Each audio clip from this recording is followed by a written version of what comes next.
बचपन की याद। एक समय की बात है। एक शहर की एक चौड़ी सी गली में एक काफ़ी पुराना मकान था।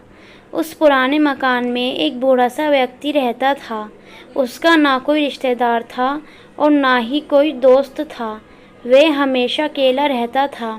इस पुराने मकान के ठीक सामने एक छोटा सा घर था।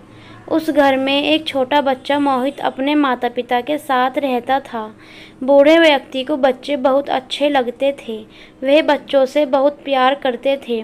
वह जब भी बच्चे को देखता था प्यार से हाथ हिलाता था। छोटा बच्चा भी अपनी खिड़की में खड़े होकर जवाब में उसकी ओर देखकर हाथ हिलाता था। धीरे धीरे दोनों की दोस्ती हो गई। मोहित बूढ़े व्यक्ति को दादाजी कहकर बुलाने लगा। दादाजी अक्सर मोहित के लिए चीज़ और बिस्कुट लाते थे।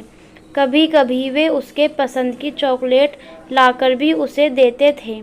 एक दिन मोहित ने भी उन्हें अपना एक खिलौना दिया, अपना ढोलक बजाने वाला गुड्डा दिया और दादाजी ने कहा कि वह इसे बहुत संभाल कर रखेंगे। कुछ दिनों के बाद मोहित ने देखा कि दादाजी कहीं भी दिखाई ही नहीं दे रहे हैं। उसके मकान को तोड़ दिया गया और वहाँ पर एक बहुत बड़ा बंगला बनाया गया। मोहित के पिता ने उस बंगले को खरीद लिया। मोहित और उसके माता पिता बंगले में रहने लगे। धीरे धीरे मोहित बड़ा होने लगा और बचपन के उन दादाजी को भूलने लगा। जब वह बड़ा हुआ और उसकी शादी हो गई तब उसकी पत्नी भी वहीं रहने आई। एक दिन वह अपनी पत्नी के साथ बंगले के बगीचे में हाथ से एक गड्ढा खोद रहा था। वहाँ वे एक बीज बोना चाहता था। तभी उसकी उंगली में कुछ लगा।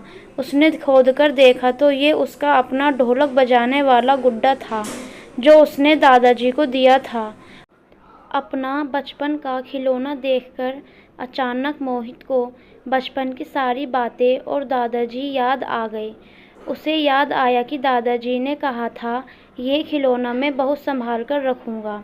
मोहित ने अपनी पत्नी को बचपन की वह सारी बातें सुनाई। सुनाते सुनाते उसकी आंखें भर आईं। उसने अपने ढोलक बजाने वाला गुड्डा मोहित ने अपने घर में सजा दिया। उसका यह पुराना खिलौना हमेशा उसे बचपन की मीठी यादों में ले जाता था। साथ ही उसे दादाजी भी याद आ जाते थे।